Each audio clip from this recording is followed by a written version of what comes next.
Bangladesh has spoken and the message is loud and clear. After nearly 2 decades out of power, the Bangladesh Nationalist Party swept the 12th February election, winning a commanding 2/3 majority. Now, for a nation that endured violent protests just 2 years ago, this isn't just an election. It's a total reconfiguration of the state. And at the center of this seismic shift is this man, Tarique Rahman.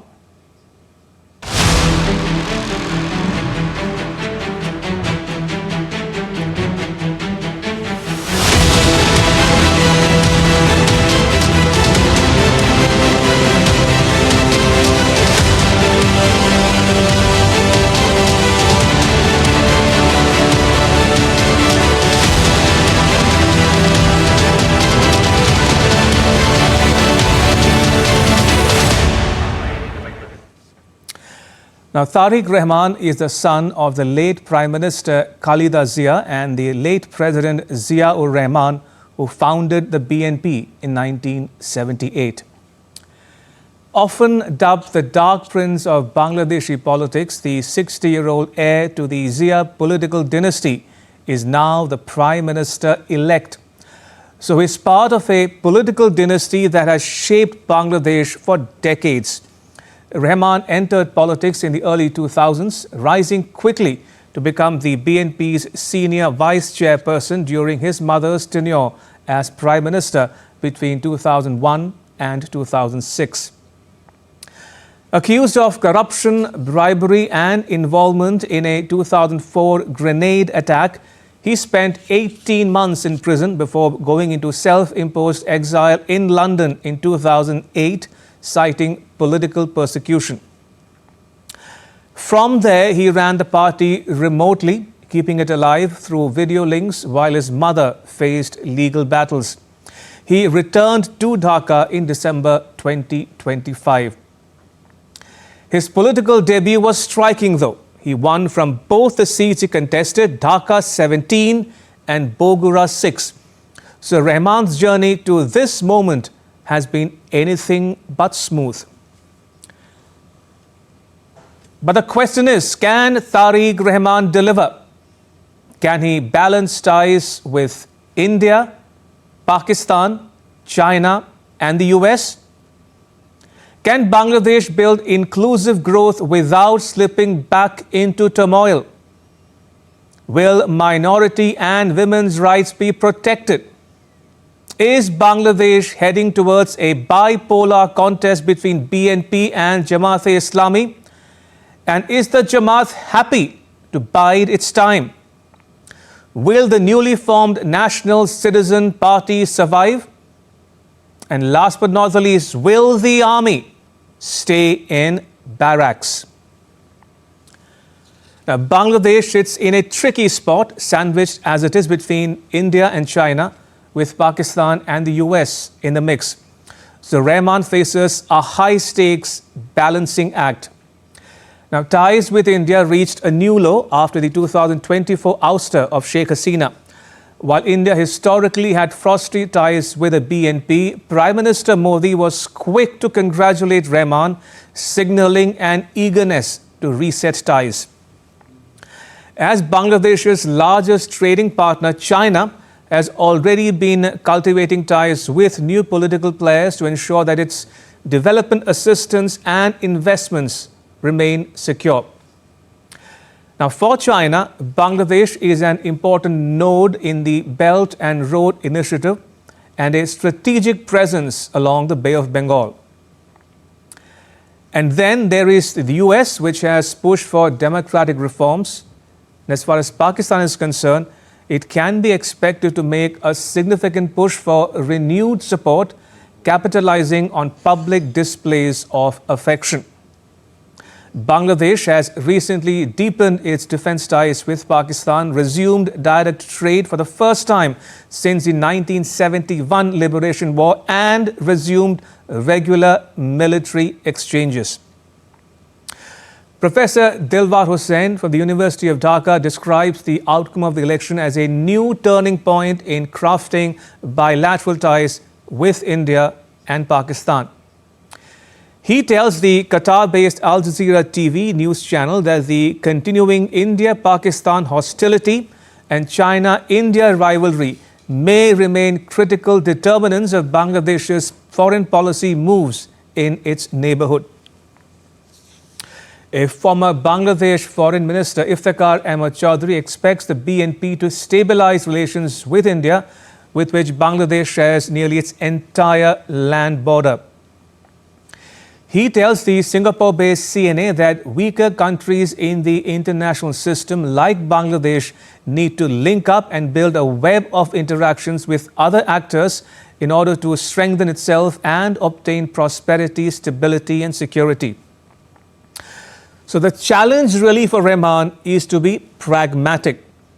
Now, in a recent interview with the US-based Diplomat magazine, Rahman says the BNP would pursue what he calls an economy-based foreign policy under a Bangladesh-first approach, focusing on economic recovery, among other things.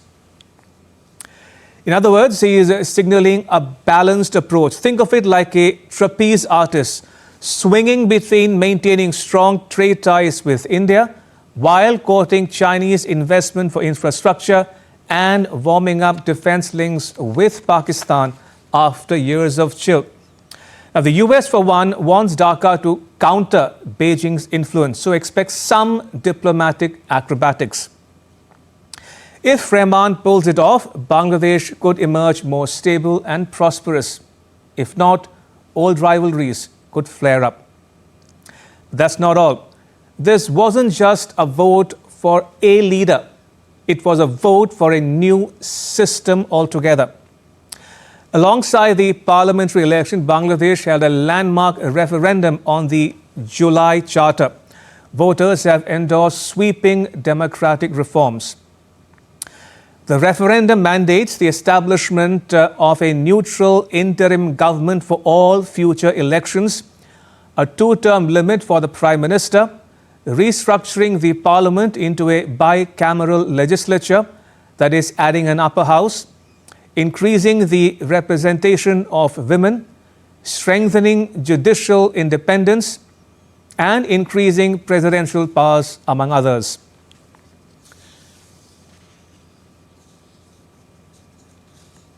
Now, this referendum gives the new government a mandate for structural reform, though implementation must be completed by Constitutional Reform Council within 180 working days. But whether the BNP will implement it remains a moot point. Now, while the BNP won the day, the Jamaat-e-Islami Party performed better than before. Once banned and marginalized, the Jamaat emerged as the second largest party. To be sure, this is a tectonic shift. The Jamaat is now a formidable opposition, winning vital seats along the Indian border and dominating university student elections. It is Bangladesh's largest Islamist party, and its surge alarms moderates. Why? Because Jamaat pushes for Islamic law, raising fears of curtailed women's rights. It also has ties to Pakistan. Veena Sikri, who served as India's High Commissioner to Bangladesh from 2003 to 2006, tells the New Delhi-based Press Trust of India news agency that the Jamaat-e-Islami has been rejected by voters and that the BNP getting two-thirds majority is reaffirmation that the people of Bangladesh support democratic values.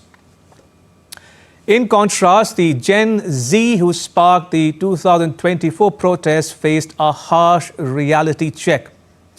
The National Citizen Party, which was born out of the 2024 uprising, was routed, winning only 6 seats. Led by young men such as Nahid Islam, it's the first student-led party in Bangladesh's history, focusing on anti-corruption and unity. Now, but its alliance with Jamaat did not go down well with voters. That said, it could still put pressure on the BNP going forward as a youth-driven watchdog. For the minorities, especially Hindus, who make up 8% of the population, the situation remains as uncertain as ever. India reported thousands of cases of violence against Hindus since 2024.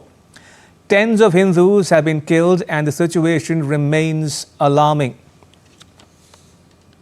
So much so that one Deepu Chandradas was lynched, hacked to death and burnt alive. In fact, Gayeshwar Chandra Roy is the only Hindu to be elected in this election. He won on a BNP ticket from the Dhaka 3 seat. The women's vote was a critical, if somewhat overlooked factor. Women make up nearly half the voters, about 64 million, and played a pivotal role in the 2024 protests that sparked all of this. But only 4% of candidates were women, and just 7 got elected, 6 from the BNP alone, and the Jamaat fielded no women at all. Incidentally, for the first time in decades, the two battling Begums, Sheikh Hasina and Khalida Zia, were absent from the ballot this time round. In a Gen Z-inspired election, women voted for the party who they believed could best restore the economy, protect their households and their rights as well. What about the military, you might wonder? Now, under the country's constitution, the army remains subordinate to civilian authority. But in a country with a history of direct military intervention, its role is scrutinized. The Army Chief General Waqar-uz-Zaman has indicated that his troops will return to barracks after the election and focus on defense, not policing. So for now, the Army's stance is one of neutrality and assistance. But if the new government stumbles, expect the Army's subtle influence. So all things considered, despite their role in toppling the old regime, voters still prefer the old order establishment of the BNP, led by a dynast in Tarique Rahman when it came to governance. For Rahman, Friday the 13th proved lucky. He's said to become the first male Prime Minister of Bangladesh in more than 3 decades. But in an ironical twist, Tariq Rahman has come back from exile to become the Prime Minister-elect, while Sheikh Hasina finds herself in exile today, ousted from power after the 2024 uprising. Now, Hasina's Awami League was banned from contesting the election, leaving a void that boosted the BNP. Therefore, in a sense, for Bangladesh, it's a fresh start after 15 years of Sheikh Hasina's rule.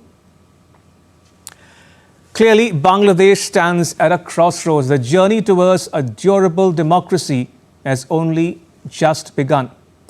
Can Tariq Rahman bridge the divide? Or will the rise of the Islamists and the high expectations of the youth create new fractures? As they say, watch this space.